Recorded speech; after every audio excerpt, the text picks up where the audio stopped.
Good evening, everybody. This is Noreen McClendon with another edition of Free to Heal, where we come together weekly. Those that were formerly incarcerated, loved ones, children, any stakeholders that have been involved in the criminal justice system to try to heal from the ravages of what mass incarceration has done to us, to, to others in our lives, and to the community, and ultimately to the nation as a whole. And so we come together, we have conversations, and this week we had an extremely good conversation about patience, and we took it from Formula for Success, Reentry 030, written by Terrell E. Tillman, who we've had on the show previously, and we used his section on patience. And the conversation started about, I asked the group where did they think they were on a scale of 1 to 10 when it came to patience. And we had everything from zeros to nines or tens. But what I did is I got them to tell us some of the things, those people that had higher scores, to tell us some of the things that they do or that they've done that improve their patience skills. And some of those things included, if they know they're going to a place, we really ragged on the Department of Motor Vehicles really bad tonight. It was quite funny. I was referring to it as the DMV, okay? But one person said that they take a book or music when they go because they anticipate that it's going to be a long wait, and that helps them to get through the really awful times.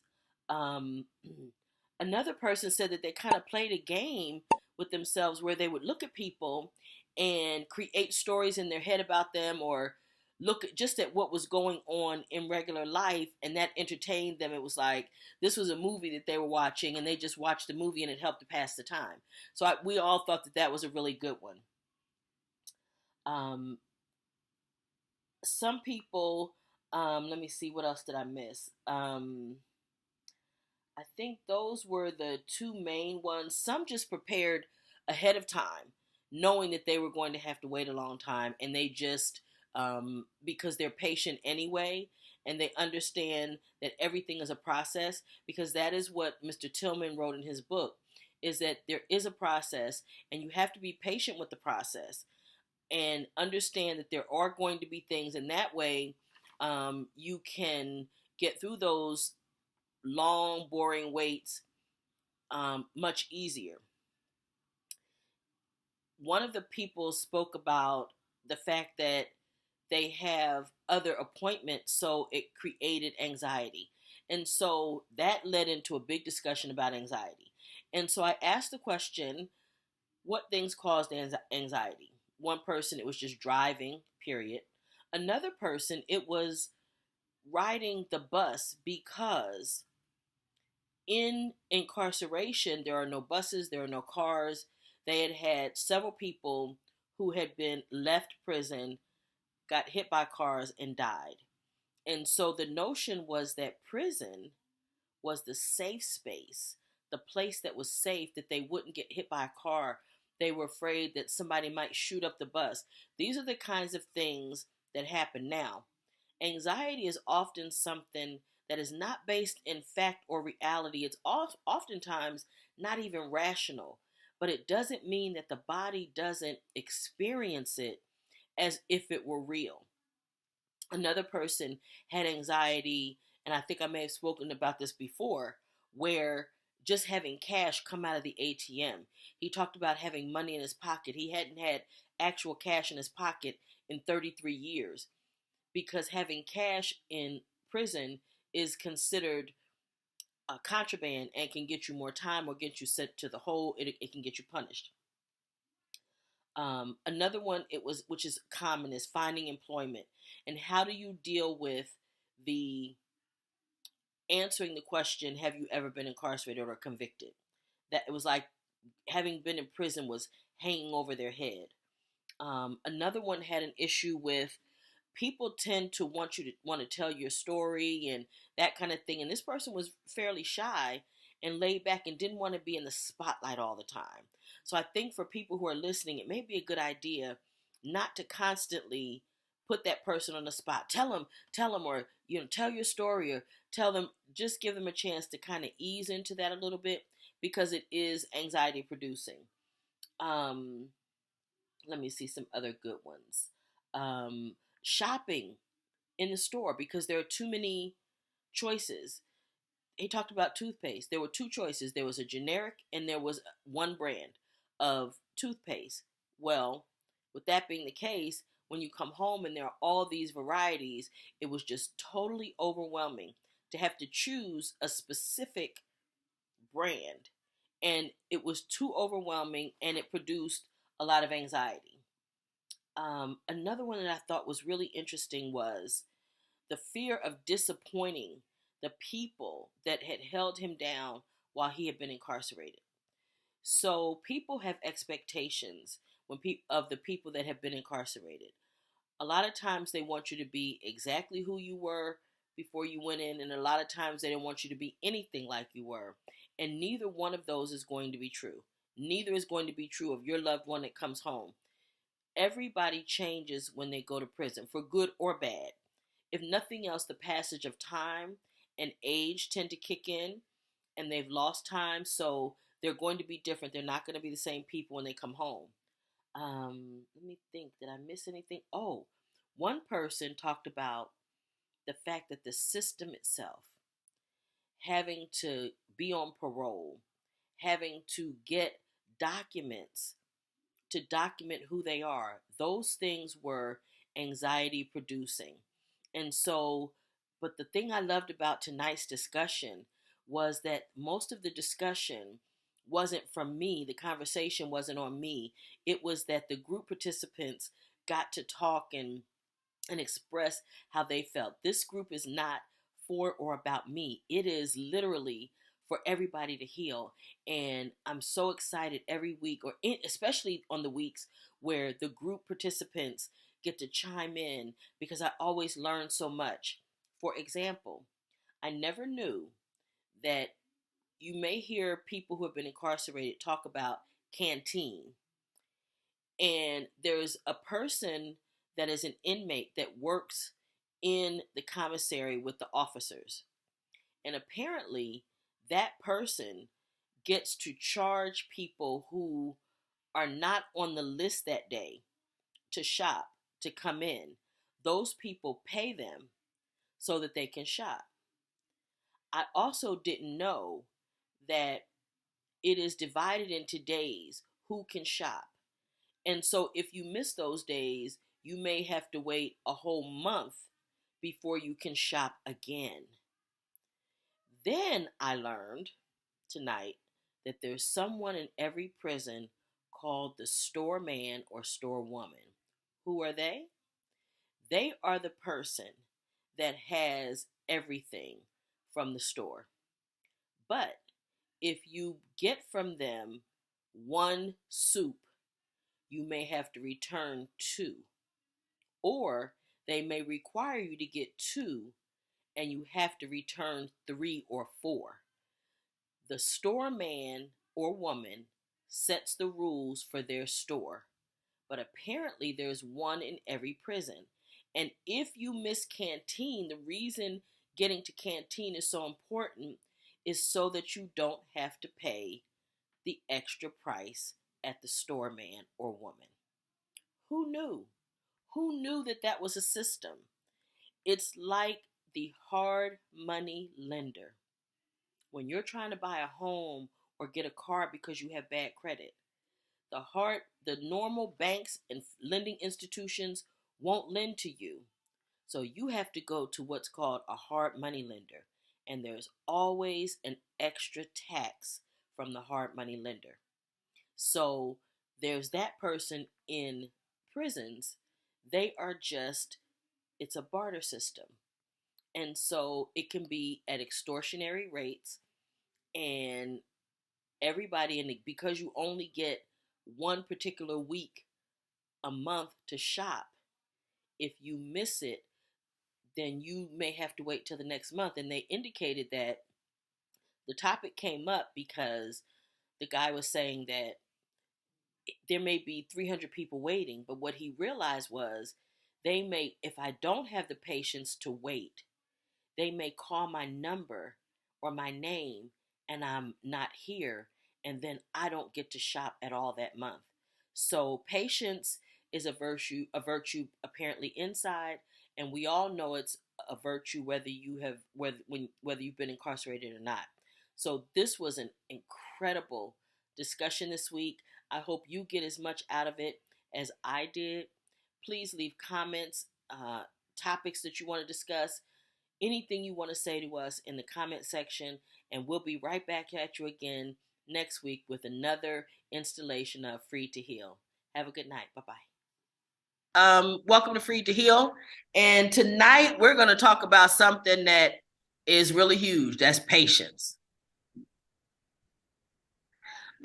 Just by a show of hands, how many people think they're doing pretty good in the patient department? Okay, I'm going to tell you what. I'm going to go around, and I on a scale of 1 to 10. Oh, Lionel, I know you're telling a story.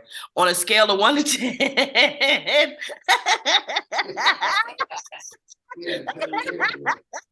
On a scale of 1 to 10, I want you to check in, and with 10 being great patience, 1 being not so much. I want everybody to. So I'm gonna start with you, Patrick. Patrick, where you at? Where you think you are with patience? Basically, I'm a 4 or a 5, because when things get hard, you just walk away. Because remember, I have to practice anger management. So the doctor says if you're going to get angry or something hurts you, don't be there. So I walk away when patience gets light. Thank you. So you're between a 4 and a 5. Mr. Bradley, what number you gonna tell me? I'm gonna go with about a 7.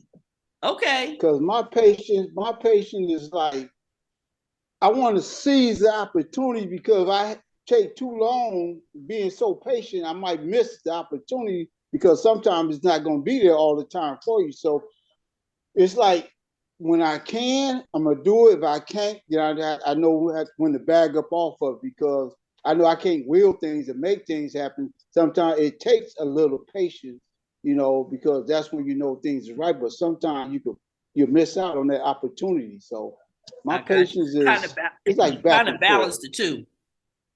Yeah, it's hard to balance, because you can miss out if you take too long. Yeah, that's on for the sure. Opportunity, like saying something, somebody might be waiting for you to say something, but your patience, you got so much patience, you miss out. You miss out on it because this person or someone's waiting on you. Okay, so you'll say a 7. Mr. Jones, where you think you at? And I'm at an 8. Okay. I believe I'm real patient when I'm one of them people that, when the situation calls for something, I convince myself that that's what need to be, and I'm there. You know what I mean? And it's just like saying, like being in the DMV. I mean, it's only because I just really got out too, but I, sitting in the DMV for all of my hours, man, I felt like I was at the park. So, you know what I mean? Oh yeah, you definitely around the 8 then. Not getting frustrated in that the DMV. You yeah, the DMV, baby. If you could sit in there and not get frustrated, you really got some patience. I might have to push you up to 8.5, boo, because I'm telling you that waiting in there. Oh my goodness! And wait, with them making appointments and stuff, it's still long old ways. What the heck? The heck I make an appointment for, and I still gotta wait an hour. I could stand in a long line and just be cool with it. Okay, well that's good. So I believe that. So Mr. Hall, where you think you at? Yeah, I think I'm about an 8. Okay. But when I was in prison, when I was in prison, I was at a 10. Okay. But since I've been out, it's been dropping. Why you think that is? I don't know. I just guess because now I'm driving, I'm doing all kind of stuff, and the traffic is sometimes it be crazy. So sometimes, it's like, man. Listen, LA County traffic is enough to make anybody lose their cool. You can think, okay, so we were coming back like we would get off at 8, maybe I'm there till 8:30. On a Saturday night, why is there bumper to bumper traffic Right. on the freeway at 9 o'clock at night on a Saturday? Like, I'm just not, I'm like, okay, that's gonna make you lose some patience, isn't it? Right. I can understand that, right? And then I think too, being out, I think another thing is you guys had that hyper sensitive disrespect gene thing going on or rule inside where Right. they don't have that out here. Right. They don't have it. Absolutely. So then that, people do all kind of, you know what I'm saying? So I can see what that might cause it too, because people don't treat you the way that they necessarily should. Exactly. You're right. You is right.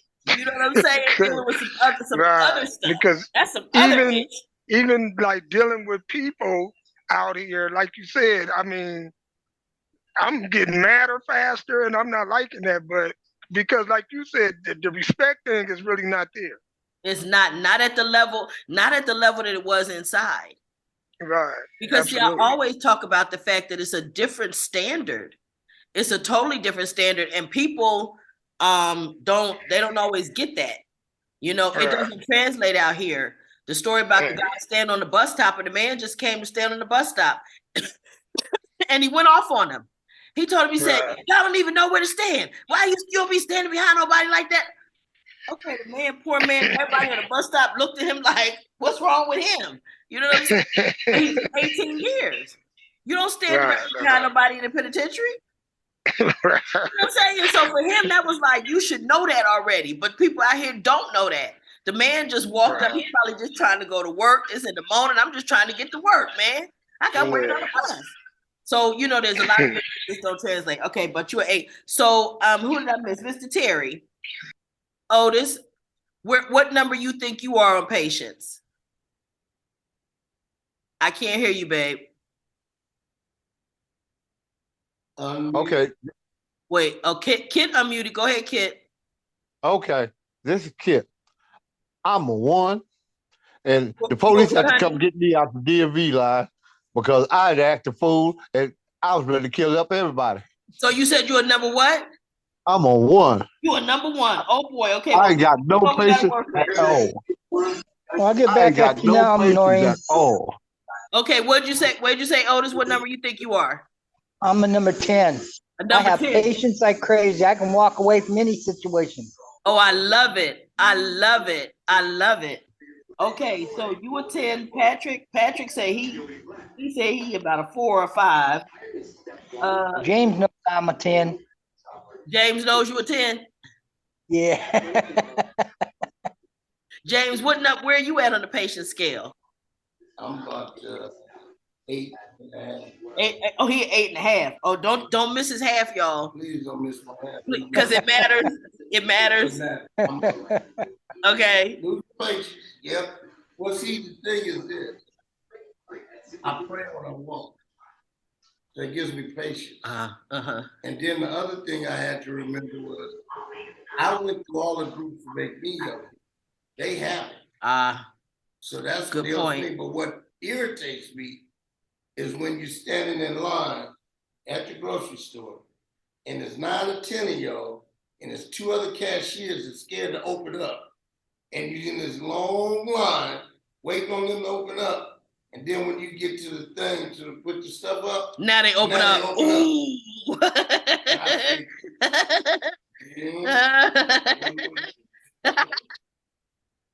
I said, "Why, thank you." And I turned around and I looked at the cashier because they'd be looking. I said, "Thank you for opening for all other people." Okay. Miss Roberta, where do you think you are? A 4? Okay. What? What's that? You don't have 9. Okay. And Pike, where you think you at? 0. I'm so glad you honest, Mr. Pike. You know me. I know. Yeah, I know. Because you know what? You couldn't have probably got much higher than a 2 or 3, no how. Yeah, so this is the thing. So, and I would say I'm probably like a 9. Because I can do it, but then there are certain things, certain times That ain't go. Like I have a I don't know what it is. There's certain things that just annoy me that I just can't tolerate. And when those few things come up, I lose my patience with it. One is lying. If you lie to me, like I can handle almost any truth. I could work with you if it's the truth. But when you start lying to me, then I lose it. I don't want to work with you. I don't, because I know you lying. And then keep lying. See that's just like, okay. Then I have to do what Otis does, and then I just have to walk away. Cause I done lost it with you for that. But this is what Terrell Tillman says. He says everything in life is a process and has a process. So practice and display patience. Okay. So everything is a process. But what you got to do is you're going to have to display patience. He says re-entering back into society after being incarcerated for any amount of time is a trying experience. I'm sure you can all agree to that. It's trying at times, right? The DMV line is one place that y'all got to go. You know what I'm saying? It's like, okay. There are many men and women in America and worldwide who must go through the re-entry process due to their choice of lifestyle or criminal actions that earn them a number from the state or federal corrections department. Whether the crime was a white-collar charge, drug case, active violence, murder, child molestation, guns, petty theft, or a combination of charges, the debt to society must be paid. All of you all have already done that.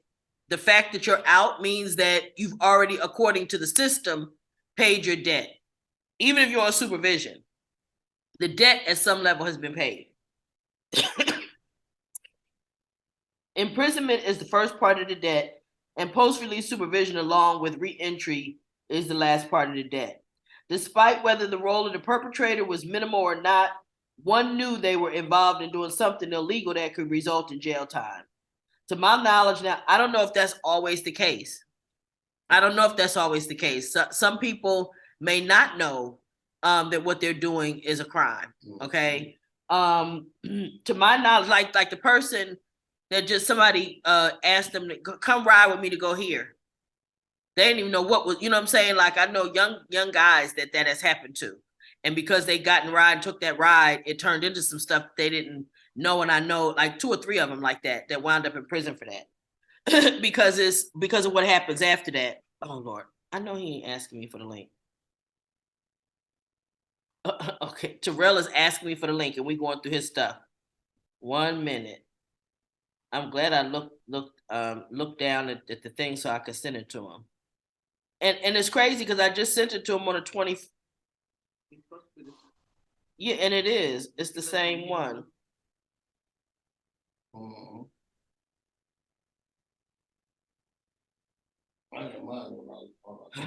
Okay. I just sent it to him. But to my knowledge, there is not one person incarcerated who is actually 100% innocent. Because even if they're not guilty of what they were convicted for, 9 times out of 10, they have done something wrong or broken the law in some form or fashion. Well, I don't think there's any adult who hasn't broken some law at some level. Even if it's running the traffic light, stop sign, whatever, we've all done something. Now, the question as to whether those things would lead us to incarceration is another story altogether. But I have often said, I had a young lady in my group and she in CIW, and she said, well, if my crime, he came to borrow the gun from me and this and that, and all he had to do, he could have dropped me off before whatever, and I wouldn't be in. So the only reason I'm in prison is because he didn't drop me off. And I said, well, no. The reality is that why were you the person they was coming to borrow the gun from in the first place? You gave them a gun that they came to borrow, so that makes you the biggest element of the crime. Right. So whether they dropped you off or not, they was coming to get you. Either way, because you loaned them the gun. You loaned them the gun. You was going. So, and that's what his point is in this paragraph, is that usually, and 9 times out of 10, the people, there is no totally innocence. You see what I'm saying? There's a lifestyle going on or something where people are engaged, and that causes them to be in what I consider harm's way, to become an accessory to something, to be put off. And I just want to know, I want to ask all of y'all, what y'all looking at? What y'all do? What's everybody looking at? You. Huh? Somebody tell me. No, what y'all looking at? You. Talk to me, because everybody looking at something. And if y'all looking at something interesting, I want to look. Talk to me. Tell me what's going on. Huh? You talking about this? Or the people on the Zoom? Y'all on Zoom. Okay, I was in the deep thought to listen to what you were saying. And it came to, I said I was at a 7 issue, right? Before I became incarcerated, I was zero. I had no patience. I was zero patience. You said before you were incarcerated? I didn't have no patience. I was like, I was gonna make it happen. It wasn't going my way. I wasn't dealing with it. I'm supposed to do something else. But by going to jail, it made me have that patience, because like going to the canteen, you got 300-400 people in line. And I said to myself, if I get out this line, they might call me. Then I've been sitting here for all this time for hours for no reason. And then when I go to the medical, see the doctor or something, they had another 300 or 400 people waiting to see the doctor, nurses, and all that. And I said, if I leave here, I might not get the medical treatment. As soon as I leave, they might call me. And it's like, by me going to see the board, for the board and stuff, I had to sit in the room for my freedom. I had to learn patience. And today I went to DMV. I was there from 11 o'clock to about 3 o'clock. And I use that as, I'm at these people around me, these different people, and they're all different, like a strange world I'm looking at. And it's like I use them for entertainment, to entertain my thoughts of what these people doing, what this people up to. It's like watching TV, live TV and stuff. And it's like, it's like a whole nother world that I could be in prison right now. I could be this or that. But here's like, I'm looking at these people's lives, trying to figure out these people's lives inside my head, or what's going on in these people's mind. And some people get to cussing at the people at DMV. I start laughing. Yes, they do. I say, okay, they have no patience. And I had to learn this patience, because I laugh, because I said, I used to be like that. Wow, they don't understand what these people in DMV might be going through and stuff like that, because they working there dealing with all kinds of different personalities. Yeah, they dealing with all kinds of personalities. You don't know what they're dealing with. Yeah. So I'm on the freeway and all this traffic, I said, these people is trying to get someplace. They trying to get home to their family and stuff like that. People are blowing their horn. I'm like, I'm not gonna blow my horn because this person might have had a tragedy in his life. The next day I blow my horn, he jump out the car, she jump out the car with a pistol. I said, no, let them do what they do and just enjoy the scenery, because I come from a place that I couldn't enjoy this right here, this vision, this view of the world. Now I get to see what's going on out here, and it's like, wow, this is crazy out here. I used to be one of these people, acting the same way. Now Isn't it crazy when you could look back on your old self? Yeah. You could look back on your old self and go, ooh, that wasn't nice. Yeah, I was screwed up in the head. People say, you got issues. I say, yes, I do got issues, and I'm working on them issues, because it's like AA, NA, all that stuff. I had addiction to violence. I thought to handle my problems through violence and stuff like that. Now I'm like, wow, I try to be at peace with myself. And then when people lie to me, I tell a person, when they lie to me and I catch them lying, I say, put some effort in your life. You disrespect me, well, you ain't put no effort in your life. When you know what I'm take saying? some That ain't effort even a and think good one. about That was some weak lies. Yeah, there you go. I go to really some people and tell them, tell me a lie. Yeah, I say, tell me a lie, because to entertain my thought, my mind. Tell me a lie. They get mad at me about that. I said, man, you can't even lie good. And they get mad and I laugh. I said, why are you getting mad at me? Because I tell you lying to me and I'm catching your lie. Now you get mad at me. You shouldn't get mad. Practice on your lie. But I was trying to figure out what happened to me though. Mr. Bradley, is everybody was looking at something. Looked like y'all was looking at something on TV or something. Everybody looking up, and I'm going, what they watching? I want to know what they watching. If they watching something good, I want to go home. I want to click off and go home and watch it.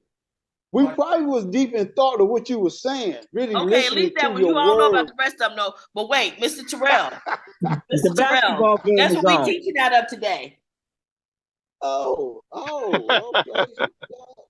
Well, somebody, I didn't know the basketball game was on. Let me go up in here too. No. Patience. That's what we talking about today. Out of Formula for Success. I heard him speaking about patience, you know. That's what we talking about. And we just finished with the first page, and now we're going on to the second page. Okay. So, some people may have gotten away once, twice, or a few times for a lengthy time, but somehow the long arm of the law caught up with them. Okay. After serving a short or lengthy sentence, a re-entry person has to face reality and everything else that's waiting on them in the free world. There's lots of things that's going to face all of us, right? And since I have the author with us, I'm going to read and I'm going to let you do the commentary, and I'm going to kick back. I'm going to kick back. Bam! I'm going to be the reader. Here we go. In the re-entry process and transition, there are many tasks, barriers, and challenges that will be met head-on by that ex-inmate. Various skill sets and human components will be tested on every level: intellectual, emotional, mental, verbal, physical, and spiritual. Pressure and stress are naturally apparent and plentiful amongst any person who is released from incarceration. So patience is a must-have attribute. Bam, back to the author. Now I can just sit down and listen. Talk to the people. Drink my liquor and talk to me, Terrell. Well, you know what? You ready for me on the spot, but it's good. So, like it says, everybody here, I'm pretty sure that y'all done came into a situation to where it tested your patience on one of those levels, if not multiple levels, right? Yep. Look, like I was hearing the brother say. Listen, Mr. Bradley was in the DMV today, baby. Yeah. And in the DMV. Yeah, like he was saying, like Mr. Bradley was saying, he was in the DMV, and there was so many people in there. And then he said, well, fuck it. I'm going to just channel my shit into this live TV right here. All this stuff that's going on, this is like a movie. So he took his patience and he turned it into a positive and let the people around him and his environment entertain him while his time was going by. So he didn't get irritated by the time he had to wait to get called the numbers here, numbers there, go through this line, go through that line. You know what I'm saying? Because like he said, if you're in that commissary waiting, and you go outside or you turn your head and you leave out that line, you're going to miss your commissary. You can't get it to the next time you go to the store. And it might not be the next time if you go on lockdown. So you're going to sit your ass in that store line and wait till you get your canteen. So I didn't know that. See, yeah. I don't know why I had this notion that you had a set day to shop. Yeah. Oh, well, you it's do, a set day to shop. But you and everybody else got a set day. The thing about it is this: it's a set day to shop, but that don't mean ain't nothing gonna crack off between this time and the next time. So when you go to the store, you gotta pack up on you gotta stock up on your shit that you need. You know what I'm saying? So, and if you miss it and something jump off and it ain't no store the next time you supposed to go to the store, then you fucked up. So wait, so what was you saying, Ms. Roberta, about it? What was you saying? You had just said something. You said it to James. Yeah. Go ahead. No, because listen, Mr. Roberta. Mike, get lucky on a Saturday and what, babe? Oh, on a day that's an off day? Yeah. Okay, and the reason I'm asking the question is because, again, remember, other people might see this that don't know. People like me who don't know what you guys just said. So it may help other people, like loved ones like us, that when they're in there, or people who come home who like they don't understand what's going on, why their people are acting like they're acting, all of these things, if we have this insight, it may actually help us to deal with them better. And you had said something too, James. Well, the thing with this, you shot by the last two numbers of your CDC number. Okay. And that, the 1 through 00 through 33, go the first week. Second week, you got 34 through 66. And then the next week, you have 67 through 99. The last week of the month is called, well, the first week of the month is called restock. The second, third, and fourth week of the month are shop. Now, if you go on lockdown for that week, you're in trouble because not every prison has a Saturday draw, and most Saturday draws are for guys that up on the hill working, they can't get down before the yard is over with. Or they may have you working and the yard is down, but they got to give you some kind of benefit because you are like, I work for the for PIA, where we put together medical transportation vehicles. So we are there so long, sometimes we doing double shifts that we don't get to the store out of store time. So they have to make a special day for us just to go get our put in our list and then bring our fees where we can get them. But then the thing is, not if we go on lockdown, there's not a thing as we just gonna make this up. Sometimes you'll miss it, just barely miss it. So now you surviving off of what you got under your bed on your lock. Got you. You see what I'm saying? And like I say, see, like the deal is that a lot of people don't know that that's the process. So we wouldn't know, how to have patience with you guys, about these kinds of things. Terrell, on the computer is raised. Did you really raise the hand, or was that an accident? You just touched something? No, I raised my hand. Okay, go ahead, sweetie. I wanted to wait till he was finished talking. Go ahead. So, and to reiterate what James was saying was like, sometimes they go by the numbers, sometimes they go by the units. In the feds, it's different. You don't shop on the weekend in the feds. So it's different institutions and different set shopping days. But all in all, if you miss your shopping day or your shopping day come around and shit is going out the store and it ain't stopped, you hit. And Lord knows you don't want to be going to the store, man, buying no shit for double and triple up. You know what I mean? Or 1.5 type of shit. So you want to make sure you. I want to stop you right there. You use the term, the store man. I'm explaining that. I'm explaining that. So if you don't have your stock going or you miss the store, there's a store man in every jail that he has whatever you need. Got what you need, baby. 9 times out of 10 is 2 for 1. And depending on the product, it could be 2 for 3 because he might not let you just come get 1 for 2. You know what I'm saying? So it's all according to the store man and his rules. And his rules is the rules because that's his shit. And you're going to abide by it. So when you go to that store, if you get 1 honey bun, you might have to bring him back 2 honey buns, or you might just can't get 1 honey bun. You got to get 2 and then bring him back 3 or 4. So when you in there, every institution and every joint is pretty much going to be ran with the same guidelines, but the procedure is going to be different. You know what I'm saying? And it's just like PCO, TI. You got the guidelines and the, you know what I'm saying?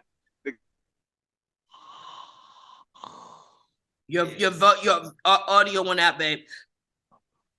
Versa. Some of the procedures might change. Some of the guidelines might be the same. Yeah, I'm on the freeway, so can you guys hear me? Okay. Can you hear me? Yeah, For that canteen cop. Yeah, so basically, the cards through. Oh yeah. 1 second. What was you saying, Pipe? Well, every canteen officer has an inmate that works for him. And he lets them run about 10, 15 cards through the store. Those are guys who pay for the store. Okay. Yeah, oh wow. I know a few of them almost got killed over that. Wow. So the canteen, basically, The store man or somebody like that will pay the canteen officer to let them run. No, it's two different people. We pay the canteen guy on the inside price to get you in, because you don't know if the yard gonna go down. So you try to get in the store. He can run 10 or 15 guys per shopping week. And or per day. And it would get them into the store. When they weren't on the list, or it wasn't their time, or it's getting ready to go on lockdown, or they go first, or whatever. And then the canteen officer from the institution makes money. He know that the canteen guy is doing what he's doing. Oh. He allows him to do it. Okay, so he makes now I'm caught up. See, this is why but you see why I was asking the question, Roberta, like, because CIW, you know, the canteen man himself comes up, gets stuff from girls. Oh, really? The canteen man, not even the officer, canteen man. Yeah, the canteen, the canteen. Okay, but then you owe him sexual favors. Absolutely. At the end of the day, see. So again, this was why I was this was why I was asking, right? Because like this is a whole new education for me, who has this much connection and spent this much time with a lot of people that have been incarcerated, and I didn't know this. So just imagine a family member trying to deal with somebody that's incarcerated now, that don't know that this is the way this system works, and trying to support them. And then when they come home, this kind of thing can create trauma. Just, you know what I'm saying? Like, you talk about people getting hurt for stuff like this. I mean, this really can create trauma, and the knowledge and the understanding of where it comes from a lot of times can be the difference in keeping a family together and helping somebody be successful in reentry versus not being successful because they don't have the right support. Yeah. Right, like you said, you were the one who taught me about the lockup box, knowing that right before the holidays, you better get your stuff stocked up because you know you're going on lockdown because the officers need overtime, and if don't nothing kick off, they're gonna kick it off. So you gotta have that. Kick it off, or they have a thing to where they kick it off, start racing. Yes. Or all of a sudden it's a bullet came up this door, and the prison I was in had a whole lot of them come up. The bullet is found within 5 minutes, but guess what? We still on lockdown. The nurse lost her ID. Oh gosh, that's a classic. The nurse lost her ID. That's a classic. Yeah. That's along the lines of, oh y'all, okay, everybody grown, right? Ain't nobody got no babies around, right? That's along the lines of just a tip. You a mess. You is a mess for that one, Noreen. The nurse lost her ID. That sounds like that's right up there with that one. What? That's one of the biggest lies ever told. Just a tip. Yeah, whatever.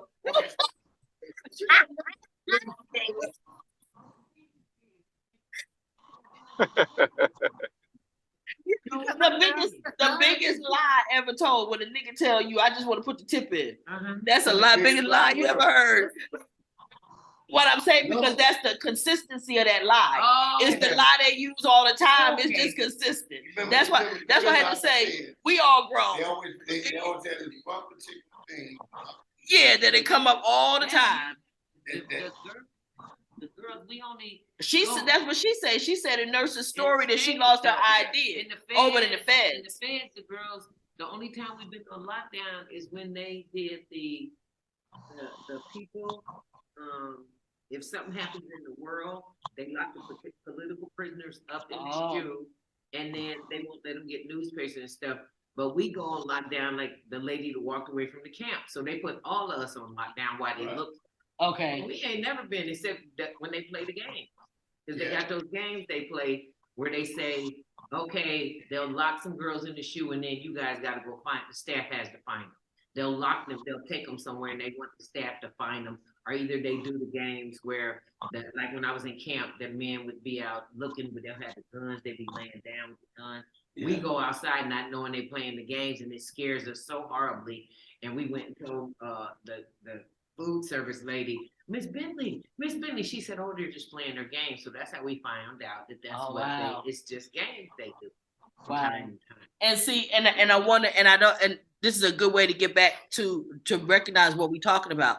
We're talking about patience and in these processes and trying to get through these processes. So that's how Canteen came up, and all of this is all process. And even those games and having to have patience with these people and patience when they put you on lockdown, and y'all know it's for no reason. Y'all know this is nonsense, but like Pike said, you start building in systems and things you do to try to mitigate the damage and the harm done to you, because you know that this is the games that they play. Like Mr. Bradley talking about today, looking at DMV and making it entertainment, watching the people and creating stories in his head and making the move so he can be entertained. But that helps you to keep your patience. It's a tool to use to keep your patience so that you don't lose it in situations where where you normally would have. And let me say this, would not be wrong for being impatient. Because let's face it, at the DMV, the people, why you gotta wait all them hours for, come on already. If you're in a place like that, all you got to do is take a good book or your phone and listen to some good music. Right. And just take your time and enjoy the day. That's another tool to use, which I'm so glad you guys are giving tools, because again, I'm always thinking about the listener who may not have anybody to talk to, who may not know. And these kinds of tools are things that people can implement. Like you say, a good book, good music, just zone out right there, put your stuff on and go for it. And when they call your name, they'll call your name. Go ahead, what's yours? I got Netflix on my phone. And I have Amazon Prime, which comes with my monthly issue, my monthly bill. And it's attached to my phone. So when I get in places, and I know it takes me longer than what normally would take, what I do is I catch me a good movie. As I'm just sitting there in my earbuds, I watch the movie. What you watching, man? I'm watching this bomb movie, and I'm just itching my way up the line. So wait, speaking of Amazon Prime, I'm glad he mentioned it. It brought it back to me.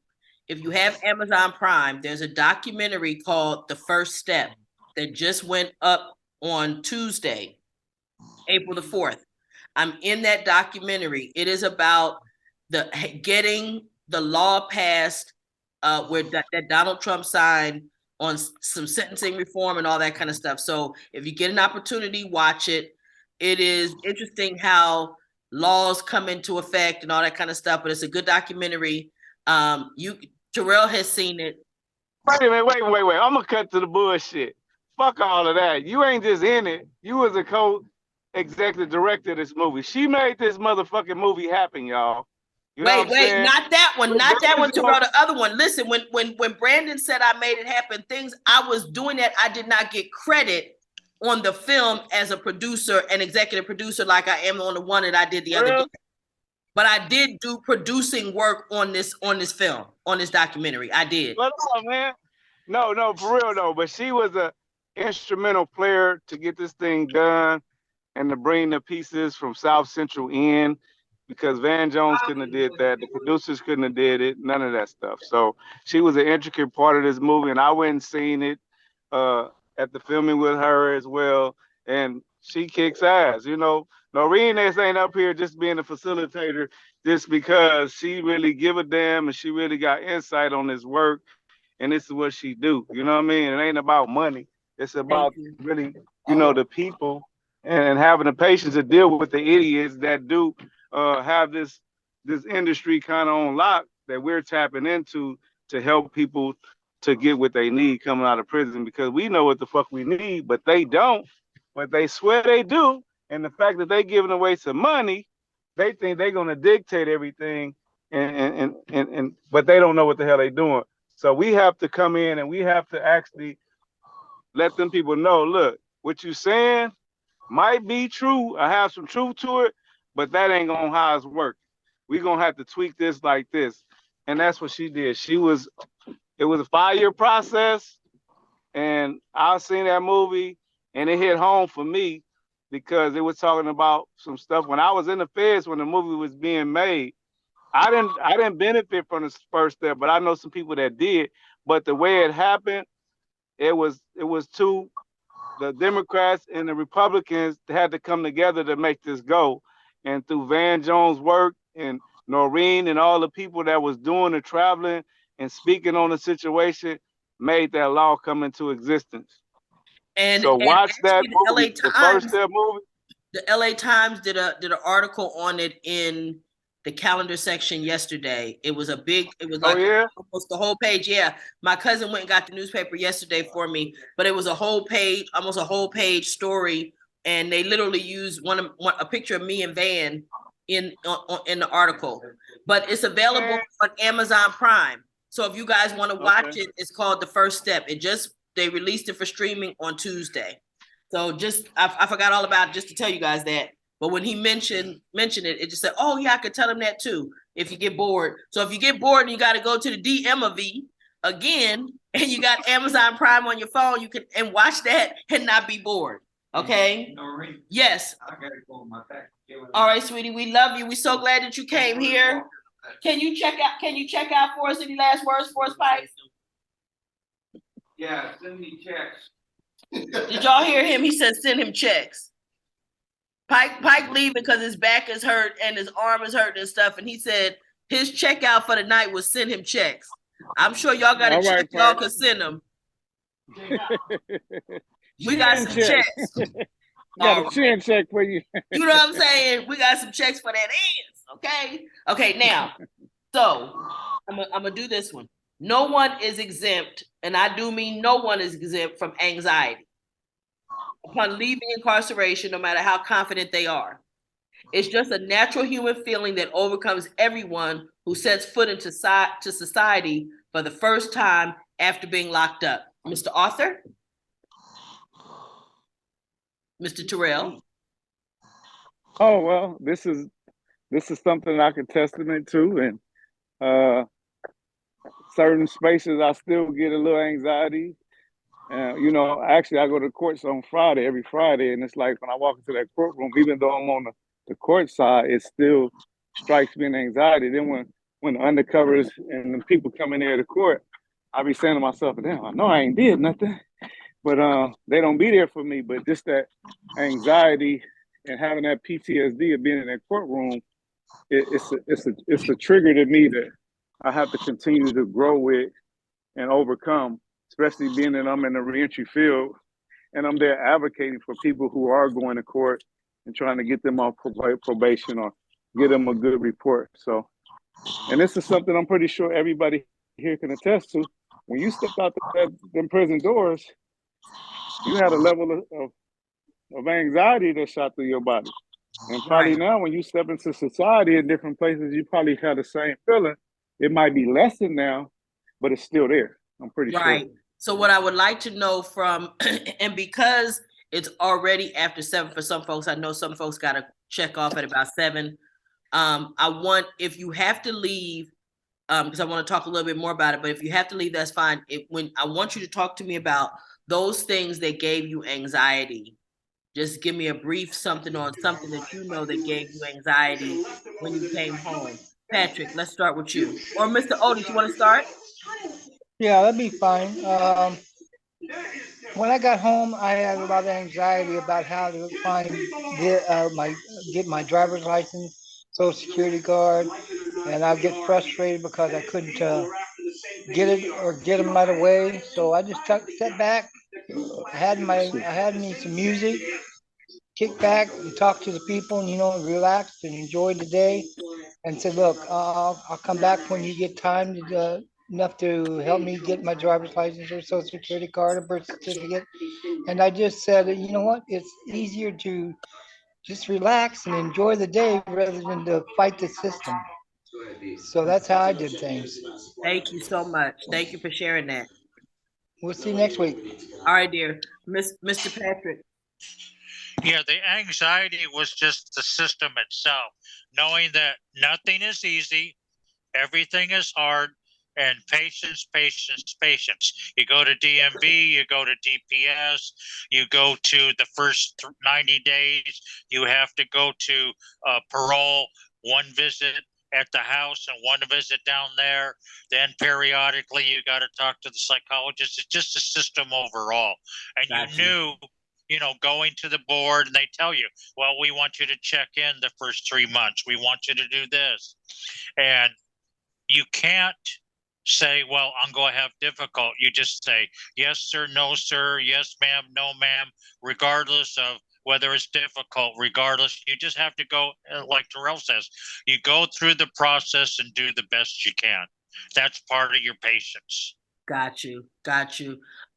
Rufus, what gave you anxiety, if anything?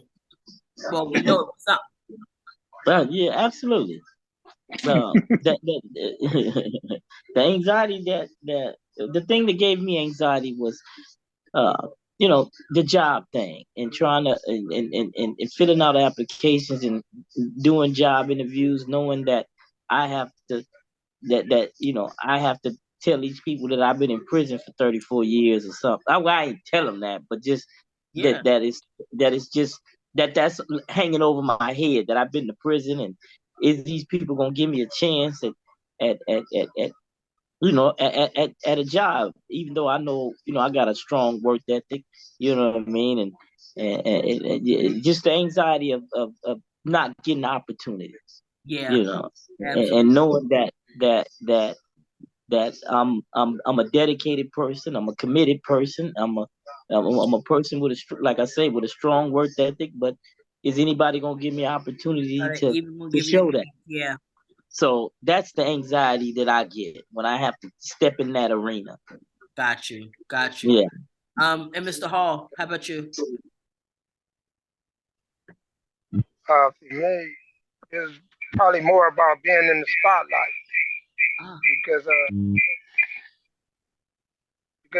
when you first getting out, you're gonna be like going around your family, friends, and everywhere you go, you kind of like gonna be in the spotlight. Especially if you done did over 2 to 3 decades in prison. Yeah. You've been gone a long time, so a lot of people gonna want to talk to you. People gonna talk about you just getting out. Yeah. That was kind of like the anxiety for me. Just happened, I go to church, so when there's so many times that they didn't ask me to stand up and speak in church. How much time I did, it's like, and I'm like a low key type of person. I really don't belong to spotlight, so that was anxiety. I want to speak about that patient thing a little bit too. Sure. I think the reason why the patient things is like it started. Remember I said I was a 10 and then I dropped down to an 8, is because like out here you have appointments. So when you in the DMV, you got other appointments. So you only got a certain limit of time in this DMV because I gotta be over here. So that's where that impatience is starting to kick in. Yeah, because you got other things going on. You got, I think even in relationships generally, that is a challenge, or it's a change in relationships, because when you are incarcerated, you have a lot more time to focus on the person you're in relationship with. When you get out, you got a list of 15 other things all competing for the time and space that you had to concentrate on that relationship. And that is one of the reasons that the relationships don't work when people come home from incarceration, is because now there's so many other things competing against the relationship. And people think whoever was incarcerated, they don't need that person no more. And no, it's not. And that may be some of it, but it's certainly not all of it. It's just that there's a million things going on. You got, like you said, got other appointments. I don't have 5 hours to sit here. I scheduled this. I made an appointment on the phone or online for 10 o'clock. I scheduled something else for 1 o'clock, and it's 12:30. You know what I'm saying? I gotta get to the site. You know what I mean? So it's like I say, in that instance, you have a right to feel frustrated or anxious. You know what I'm saying? But you can't express it, because the other thing, in places like that, you express one little iota of displeasure or whatever, now they're gonna slow down on that ass. We got something for you. We're gonna make you wait even longer. You know what I mean? Yeah, up in here, you gonna learn today because we in charge. You know what I'm saying? Then they get the power to. The dynamic is awful. The dynamic is awful. I wanted to hear Mr. Bradley. What about any anxiety for you? My anxiety is not disappointing the people who are left in the penitentiary and stuff, incarcerated, because when I was with them, they was like they didn't have nobody to look out for them and stuff, and we was there for each other. So there's a lot of things I wanted to get done out here, so I could also create business to help the ones that's incarcerated still too. And it's like then I get out here and all the people out here like, man, we was waiting for you to come on. We need someone like you to come on. Then they always want me to call them, and they call me 5 o'clock in the morning. I'm cussing people out because I'm like, what the hell? I'm not,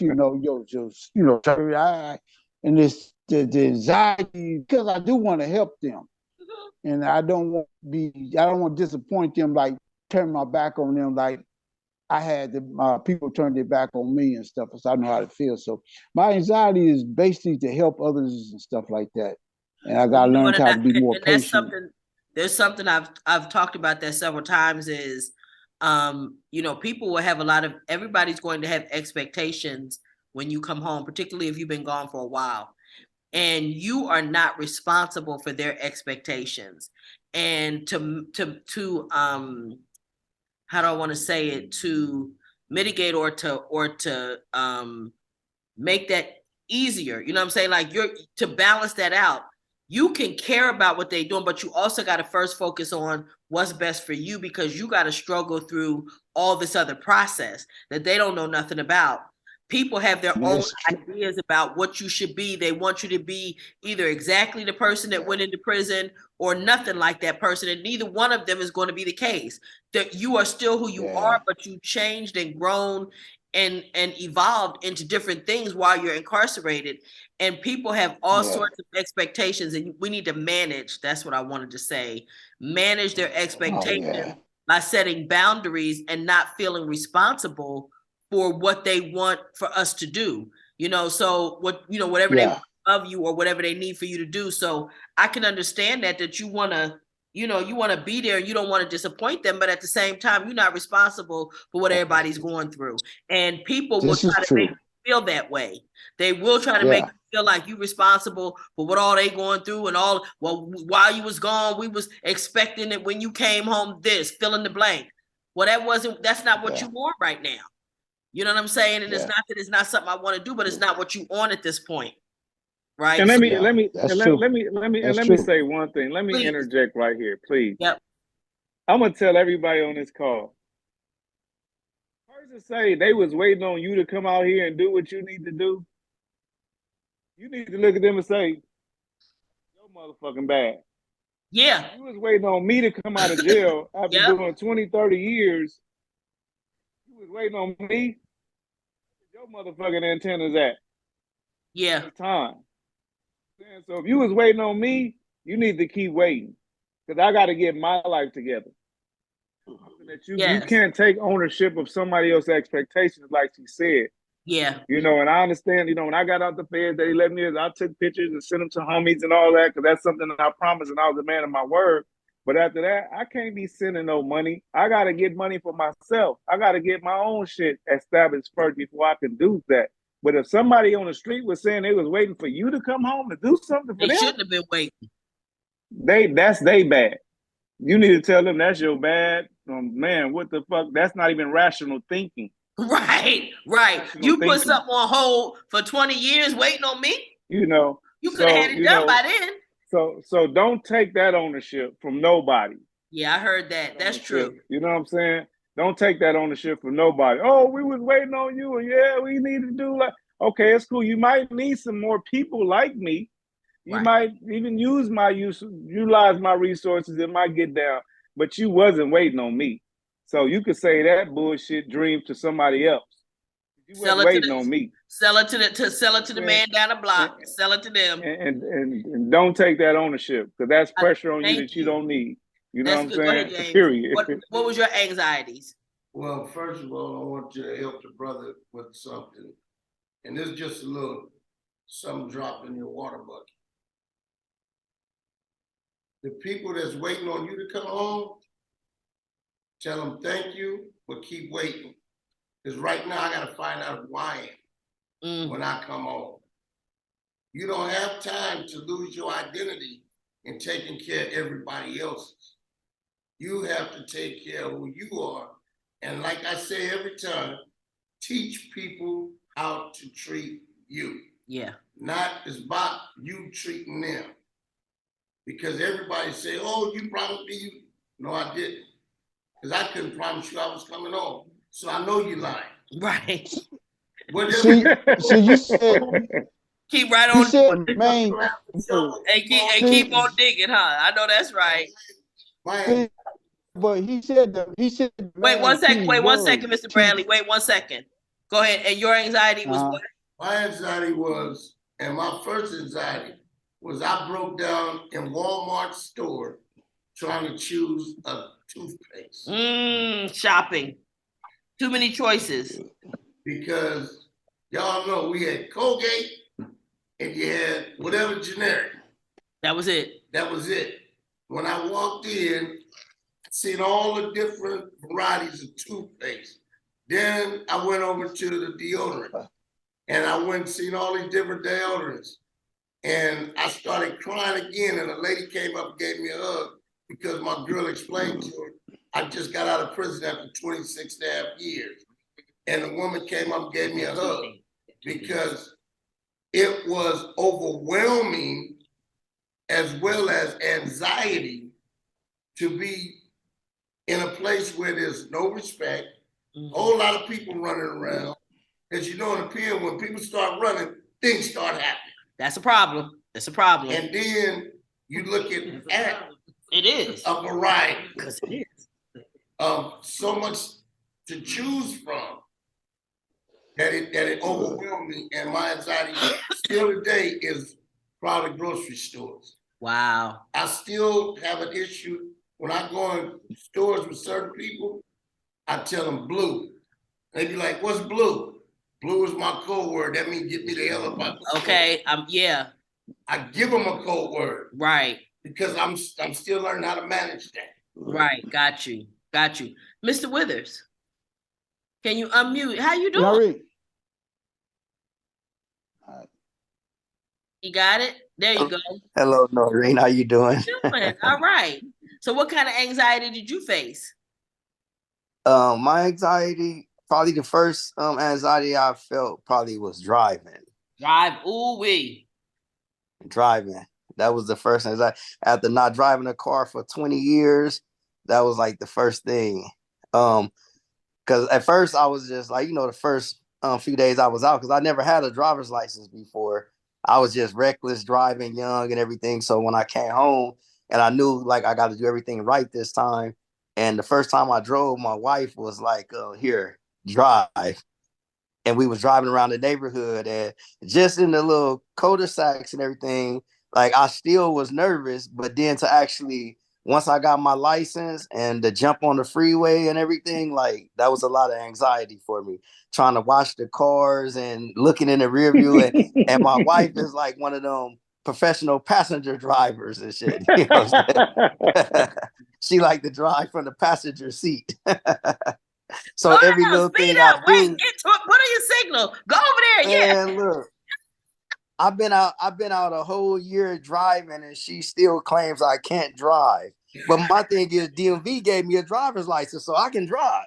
But wait, and she also not getting the driver's side. She's still hopping in the passenger side, right? She's still hopping in the that's what I You can't drive, but she's still getting in that passenger side. She's still getting in the passenger seat.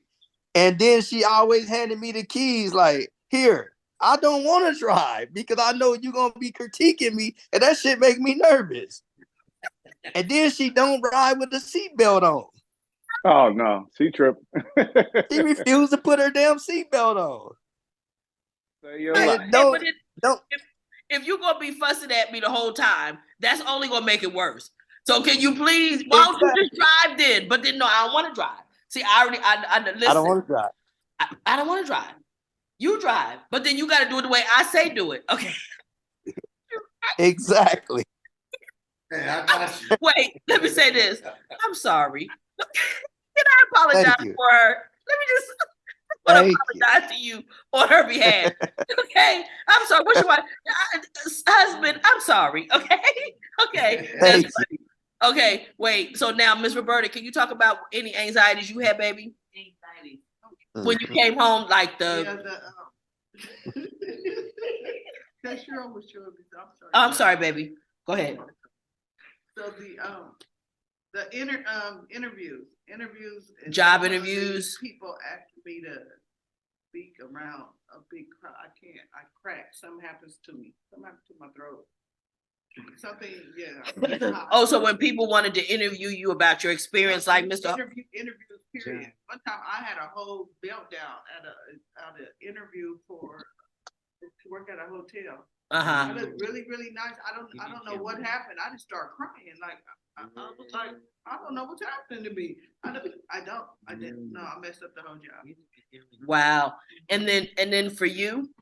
Mine was riding the bus. I thought I was gonna get killed. I thought they was gonna come on the bus. I thought I was gonna get shot in a drive-by sitting on the bus stop. And I was scared to walk down the street and pass people, and I turn around and keep looking at them, see if they coming to get me, because I was afraid of this world. Wow, just afraid in general of society. Because I didn't know this world. Yeah, that makes sense. I knew that safe space I was living in. The one where you can't get hit by no car. Okay. We had 2 girls that left that got hit by cars and died, because you can't get hit by a car in there. Sure. So you just walk and you just free and stuff.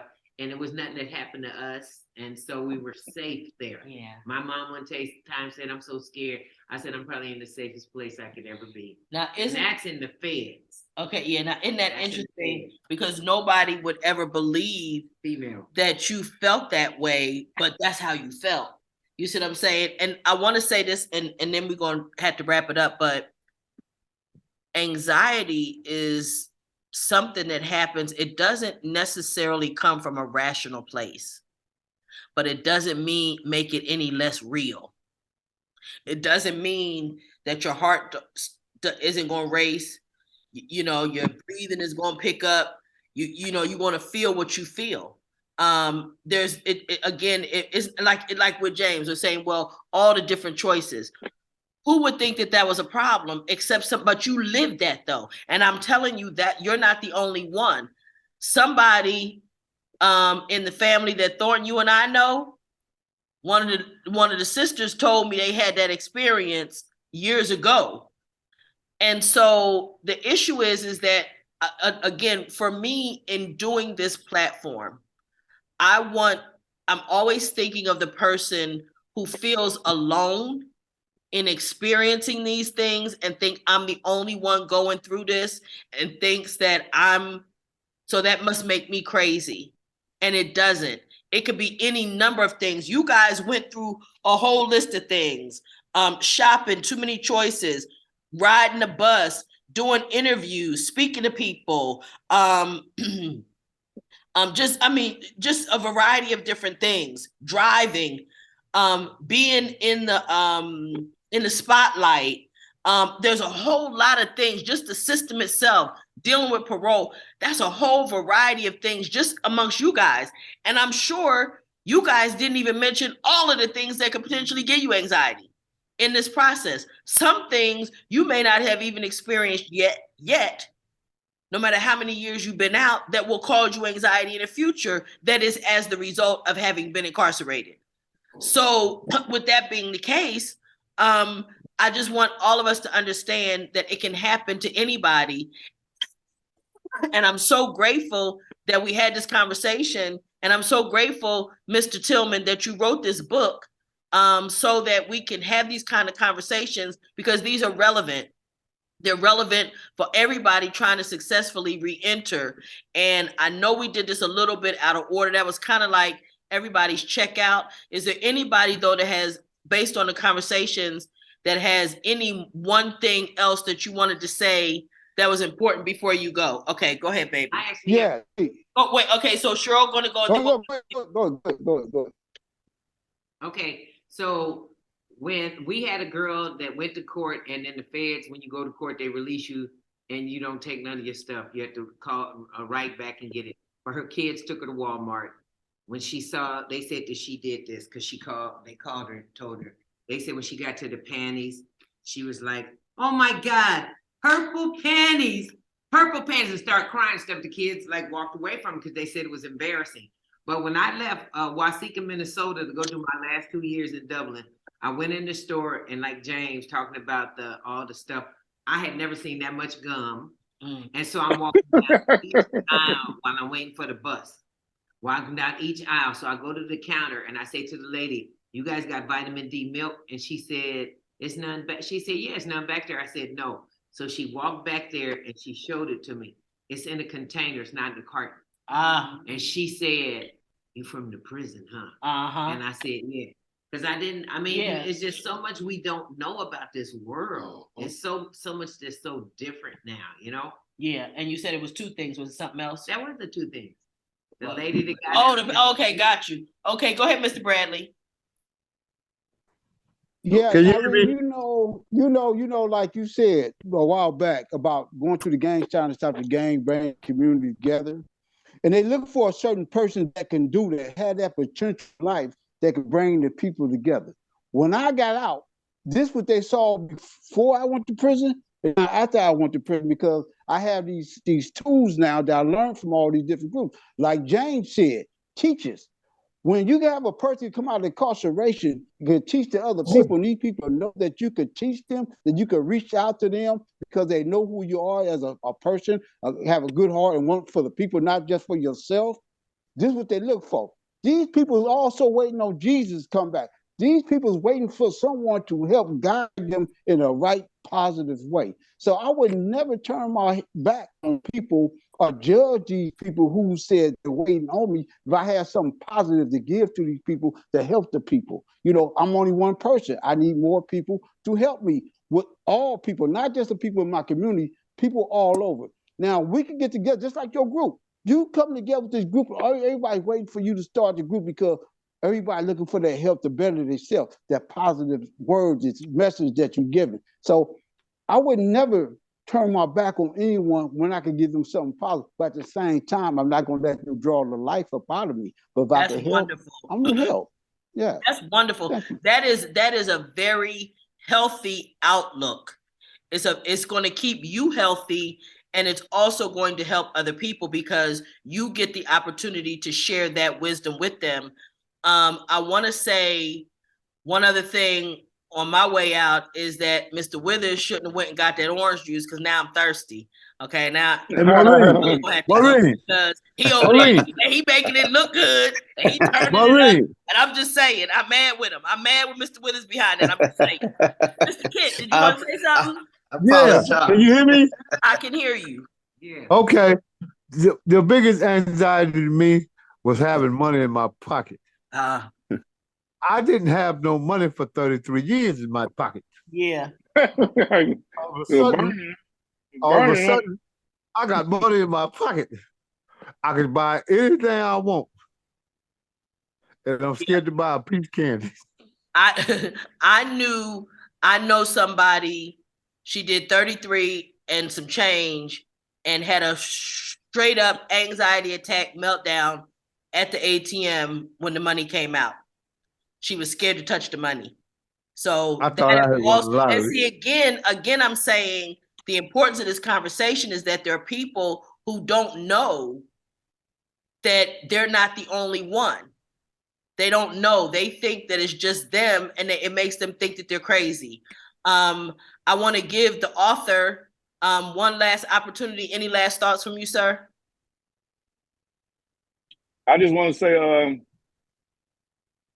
everybody stay focused. If you have that book, read it. And those that don't have that book, me and Noreen gonna try to make it happen so you can get the book.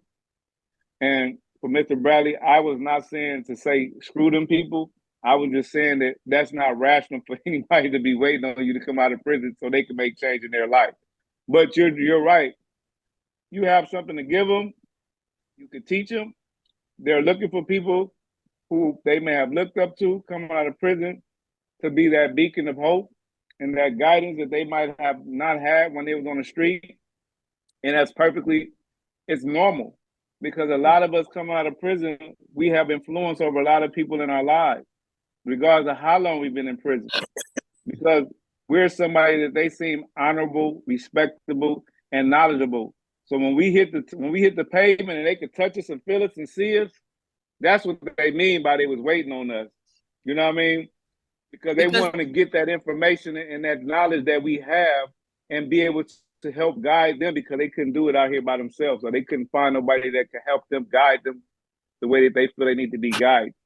Yeah, and there was something in you that they knew they could count on before you ever went to prison. And like you say, characteristic in you that they've been waiting for. And now that you're home, they figure they can tap into that. And that is a real thing. But I just want you to know it's a testament to who you are and who you were before you went, that they revere you in that way. And you're right, Mr. Bradley, is that's how you get to help them, because they respect you for whatever it was that they saw and they've been waiting on for 30 some years. So that's a good thing. And I just want to thank everybody. And just let Noreen know who don't have the book so we can get you a book. Right. I always love the groups where you guys do a lot of talking and where I get the interaction, because I always learn so much myself. And I'm just grateful. You guys, you can any Tuesday, 5857 South Central, Suite 180. 5857 South Central, Suite 180. Fall through, pop up, drop in. We'll be here, okay?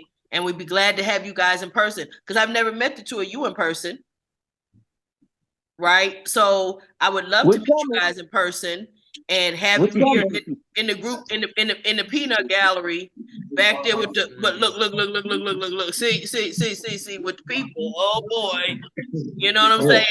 And plus it might give me some relief. Y'all help me. I want to say, I hope that anybody listening got as much out of this as I did. This is Free to Heal. We're here every week trying to overcome the ravages of mass incarceration, what it did to the incarcerated, to their families, to the community, and hopefully you get something out of this. You can check us out on Facebook. Noise back there. You can check us out on Facebook, Instagram, Twitter, YouTube, all the social media sites. Please give us your comments. If there's any topics you want us to discuss, by all means, let us know. And now, did you go get another kind of juice? Now he done went and got some water. Well, you know what? I'm gonna knock him out. When I see him, we're gonna have that fade. We're gonna take that fade, because I done told you I'm thirsty. Now he want to get some more kind of juice. Okay, I see how you did me. That's all right. We're gonna see each other. You know how you used to do when you was in school? You and me. Right. My wife been having me out running errands all day, so I'm thirsty. So now I'm literally in the refrigerator. I keep hydrate, baby. Trying to hydrate. Okay, I appreciate I'm trying to hydrate. I appreciate you. I'm literally sweating right now. Thanks for the comic relief, baby. Thanks for the comic relief. Can't wait to see you guys next week. And next week, Terrell, we're gonna have Tavakis is gonna come next week to talk about and introduce his book. So you guys come back next week and we'll be here Free to Heal. And good night, everybody, and come see us again, okay? Bye. All right. See y'all later.